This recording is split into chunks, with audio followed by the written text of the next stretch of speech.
pelanggaran hak moral lagu saya di beberapa digital platform, digital streaming platform. Jadi saya mau menerangkan dulu bahwa sebelumnya pada tahun 2016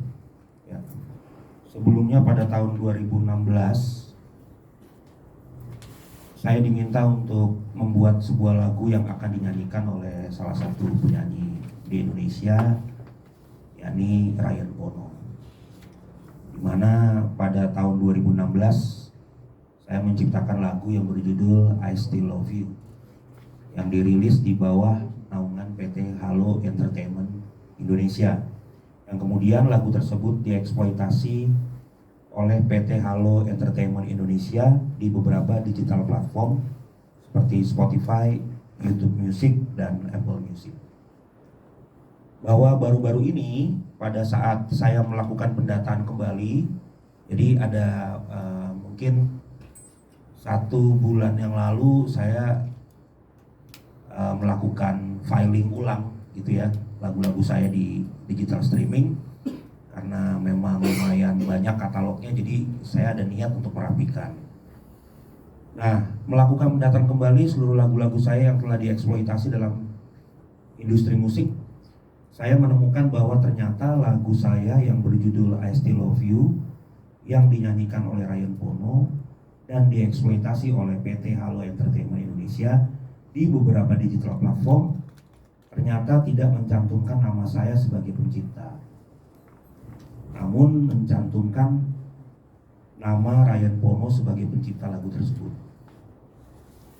di mana saya sebagai pencipta lagu memiliki hak moral sebagaimana yang telah ditentukan dalam Undang-Undang Cipta, yakni hak untuk selalu dicantumkan nama pencipta dalam setiap ciptaan, dan siapapun dilarang untuk menghilangkan nama saya dalam setiap ciptaan saya.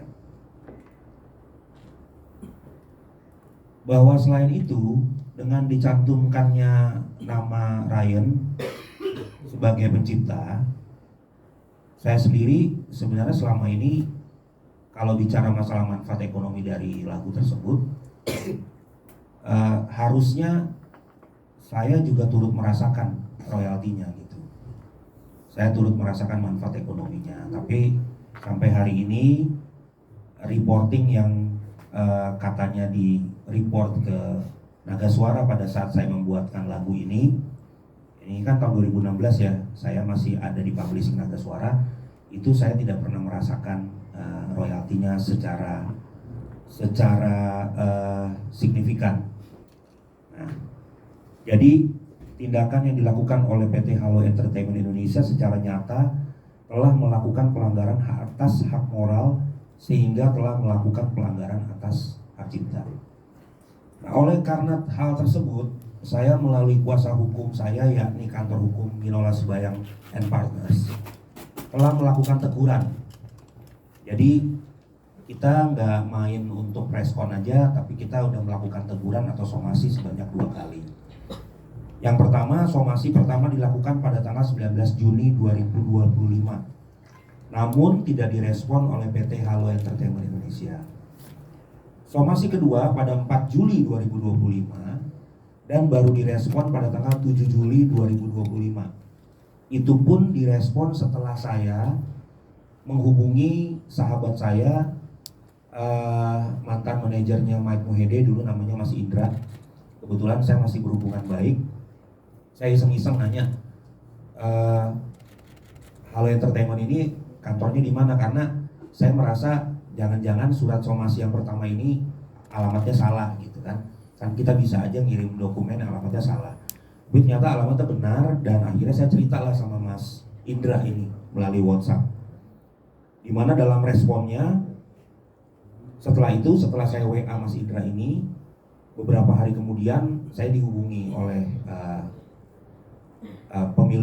bukan pemilik ya, maksudnya mungkin orang dari Halo Entertainment Indonesia, yaitu Pak Bongbong, lewat WhatsApp, dan ternyata responnya mengatakan bahwa mereka akan ngecek apakah itu ada kesalahan atau tidak, dan mereka telah melakukan khilafan atas tindakan tersebut.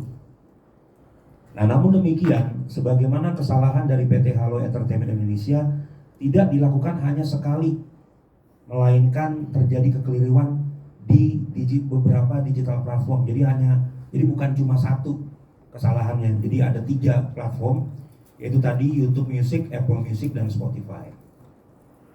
Sejak 2016 hingga 2025.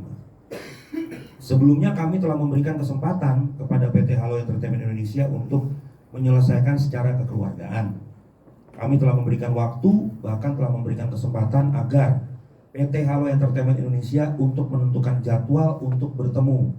Nanti ada surat-suratnya yang akan ditunjukkan guna menyelesaikan permasalahan tersebut.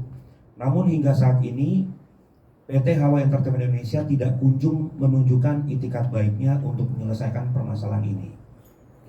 Bahwa oleh karena itu melalui somasi terbuka ini, kami kembali menegur PT Halo Entertainment Indonesia atas tindakannya yang telah melakukan pelanggaran atas hak cipta. Nah, ini perlu saya sampaikan juga, nanti ditambahkan oleh Bang Minola dan Mbak Nadia, bahwa kondisinya pertama kali saya menemukan, ini contohnya dari Apple Music ya. Ini tulisannya performing artist Ryan Bono, lalu composition and lyrics Irwan Simanjuntak. Padahal secara komposisi, aransemen saya juga yang buat, liriknya juga saya yang buat. Jadi saya nggak tahu kenapa tiba-tiba ada nama Irwan Simanjuntak di sini. Ini Irwan Simanjuntak juga teman saya gitu. Jadi mungkin ya ini bisa dipertanyakan. Oke, di YouTube Music malah tidak mencantumkan sama sekali nama saya sebagai pencipta. Ya, di YouTube Music. Terus untuk Spotify, pertama kali saya menemukan ini langsung atas nama Ryan Bono sebagai penulis lagunya. Nah, sementara di YouTube dari Halo Entertainment Indonesia jelas nama saya masih ditulis sebagai pencipta lagu, yaitu Badai Krispati. Lalu setelah ini direspon beberapa hari setelah surat berbalas kepada kuasa hukum saya, ternyata di digital platform ini sudah diganti namanya menjadi nama saya. Jadi sudah ada langkah untuk mengganti nama tersebut kembali ke nama saya. Artinya memang secara tidak langsung mengakui bahwa ini ada kesalahan dalam memberikan informasi kepada agregator sesuai dengan alasan yang bersangkutan bahwa mereka telah menitipkan ini kepada agregator, jadi tidak memasukkan langsung. Namun bagi kami, karena saya juga punya perusahaan rekaman, agregator pasti akan menerima input atau informasi dari yang memberikan metadata. Jadi tidak adalah hal yang mungkin tidak masuk akal ya, tidak logik kalau penginputan data bisa beda dengan informasi. Jadi maksud kami dari respon ini adalah somasi terbuka kepada PT Halo Entertainment Indonesia. Mohon direspon, mohon diklarifikasi, karena sesuai dengan undang-undang dan peraturan bahwa setiap pelanggaran hak moral ada sanksinya, dan ini bukan saya yang ngomong, tapi undang-undang hak cipta yang bicara.